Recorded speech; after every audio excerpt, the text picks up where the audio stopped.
नमस्कार दोस्तों, welcome to my YouTube channel. मेरा नाम मुकुल जोशी है और आज हम फिर हाजिर हैं आपके सामने एक बहुत ही शानदार टॉपिक के साथ। आशा करता हूँ आपको वीडियो बहुत अच्छा लगेगा और अगर आपको मेरा कंटेंट वैल्यूबल लगता है तो प्लीज़ अपने दोस्तों में इनमें शेयर कीजिए। बहुत सारे लोग कमेंट करते हैं कि उनको बहुत मोटिवेशन मिलता है मेरी वीडियोस से, तो मैं यही चाहता हूँ कि आप सिर्फ मोटिवेट ही ना रहिए, अपने सपनों के लिए काम करिए। आज का जो मेरा टॉपिक है वो बहुत ही एक शानदार टॉपिक है, क्योंकि आप ये चीज़ महसूस करेंगे कई ये गलतियां आप तो नहीं कर रहे हैं। अगर ये गलतियां आप भी कर रहे हैं तो आज से इन गलतियों को करना बंद कीजिए और अपने जो सपने हैं उनके लिए काम करना शुरू कीजिए। पहला आज हमारा जो टॉपिक है, पहला क्या है, वैसे टॉपिक ही हमारा यही है, जो लोग बहाने बनाते हैं उनकी कुछ खास बातें होती है। वो खास बातें क्या होती हैं? सबसे पहली बात, मैं क्या करूं, मेरी तबीयत ही ठीक नहीं रहती।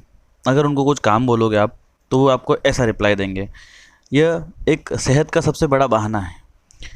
जबकि सेहत के बहाने होते हैं वो कई तरह के होते हैं।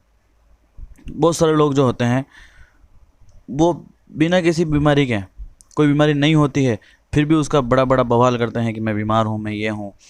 जबकि कई लोग अपनी बीमारी का नाम जोर देकर अंडरलाइन करते हैं। जोर देने का मतलब ये होता है कि किसी चीज़ को हिट एकदम पॉइंट टू पॉइंट देखना। किसी टॉपिक के नीचे अगर आपने लाइन कर रखी है तो लोग सबसे पहले उसको देखेंगे, तो सेम टू सेम उस बीमारी का बहाना देते हैं और फिर लंबी चौड़ी दास्तान सुनाएंगे आपको कि उनके साथ क्या गड़बड़ हो रही है। वो जो बुरी सेहत है, बुरी सेहत को लेकर हज़ार बहाने बनाए जा सकते हैं और उनमें से ये एक प्रमुख और एकदम सिद्ध सिद्धांत है कि अपनी बीमारी के कारण आदमी वह नहीं कर पा रहा है जो वह करना चाहता है। अपनी बीमारी के कारण ही वह बड़ी जिम्मेदारियों का बोझ नहीं ले पा रहा है। इसी कारण वह ज़्यादा पैसा नहीं कमा सकता, क्योंकि उसके ऊपर वो जिम्मेदारियाँ संभालने लायक नहीं रहा है। इसी कारण से वह सफल नहीं हो रहा है। सफल होने के लिए आपको जिम्मेदारियाँ उठानी पड़ती है। लाखों करोड़ों लोग सेहत के बहाने बनाते हैं या सेहत के बहानों से कभी बाहर ही नहीं आ पाते हैं। परंतु क्या ज़्यादातर मामलों में यह सिर्फ बहाना नहीं होता है? ज़रा एक पल के लिए सोचिए आप कि बेहद सफल लोग भी अपनी सेहत का रोना रो सकते हैं। जो बहुत सक्सेस हैं वो भी तो ये चीज़ें सोच सकते हैं ना, परंतु उन्होंने तो ऐसा कभी किया नहीं। और मेरे एक बहुत ही अच्छे डॉक्टर हैं जिनको मैं काफ़ी सालों से जानता हूँ, आज वो इस दुनिया में नहीं रहे हैं। तो वो मुझे यही बोलते हैं कि इस दुनिया में कोई पूरी तरह से स्वस्थ नहीं होता है, कोई पूरी तरीके से सही नहीं होता। हर एक के साथ कोई ना कोई स्वास्थ्य संबंधी समस्याएं होती है। कई लोग कुछ हद तक या काफ़ी हद तक सेहत के बहाने बनाते हैं और उनके सामने अपने घुटने टेक देते हैं, जबकि सफलता चाहने वाले लोग ऐसा नहीं करते हैं। मेरे साथ ही एक दिन में दो घटनाएं हुई जिसने मुझे यह सीखने को मिला कि अपनी सेहत के बारे में सही और गलत नज़रिया क्या होता है। कहने का मतलब यह है, जब मेरे साथ भी एक दिन में दो घटनाएं हुई थी तब मैंने भी इस चीज़ का बहाना नहीं बनाया और मैं मेरे काम में लगा रहा। पर मुझे नहीं लगता कि आपके विचारों में मुझे कोई फ़ायदा हो सकता है, क्योंकि आपके विचार से मुझे तो कोई फ़ायदा होता नहीं है। तो मेरे कहने का मतलब यही है कि जैसे मान लीजिए कि एक इंसान बोलता है कि मैं एक हृदय रोग हूँ, हृदय रोग के बारे में ज़्यादा नहीं जानता, मतलब उसी को बीमारी है पर वो बीमारी के बारे में ज़्यादा नहीं जानता, परंतु एक आदमी के रूप में वो आपको ये बता सकता है कि इन परिस्थितियों में मैं कैसे बयान करता हूँ। पहली बात तो ये है कि मैं सबसे अच्छे जो डॉक्टर हैं हार्ट के, उनके पास जाऊँगा और वो मुझे बताएंगे कि मुझे क्या करना चाहिए। वो 4 चेकअप करेंगे, दिल की कोई खराबी तो नहीं है, और 5वें डॉक्टर का फैसला आपको मान लेना चाहिए। क्योंकि एक्चुअली क्या होता है, हम 1 डॉक्टर, 2 डॉक्टर, 3 डॉक्टर, 4 डॉक्टर के पास जाते हैं तो 5वां डॉक्टर भी अगर वही चीज़ बोल रहा है तो आपको उसकी चीज़ मान लेनी चाहिए।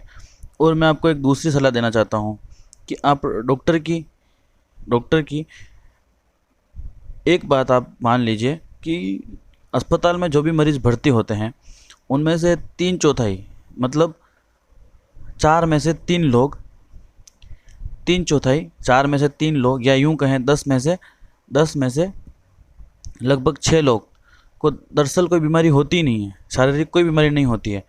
उनकी बीमारी का असली कारण मानसिक या भावनात्मक होता है। ज़रा सोचिए, हमारे देश में 3/4 लोग सिर्फ इसलिए अस्पताल के बिस्तर में पड़े हुए हैं क्योंकि अपनी भावनाओं को काबू नहीं कर पा रहे हैं वो।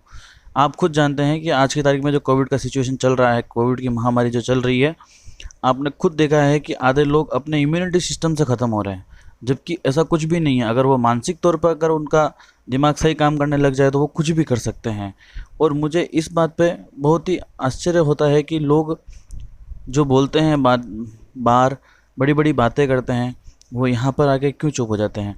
और तीसरी बात जो है, जब तक जिंदा दिल रहने का निश्चय करोगे आप, जब तक आप अपने मन से जिंदा दिल इंसान नहीं बनोगे, तब तक आप ये सोचेंगे मैं मर नहीं सकता। क्योंकि एक ही परेशानी है इंसान की कि वो उसको जो हम सलाह देते हैं वो सलाह वो मानते नहीं हैं। और बहुत सारी जगह ये भी लिखा हुआ है कि अगर कोई इंसान किसी को सलाह दे रहा है तो पहले उसको खुद को फॉलो करना चाहिए। अगर वो खुद फॉलो करेगा तो ही वो किसी को बता सकता है।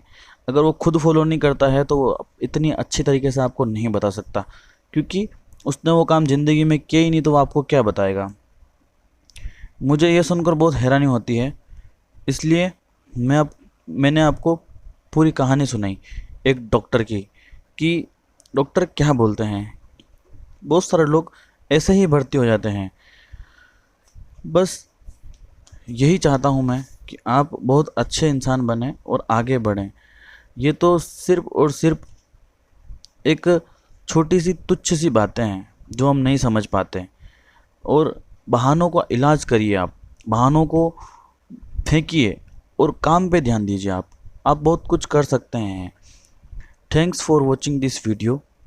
इस वीडियो में फ़िलहाल इतना ही बताऊंगा मैं। आगे आने वाले टॉपिक में मैं बहुत अच्छी जानकारी लेके आने वाला हूँ आपके लिए।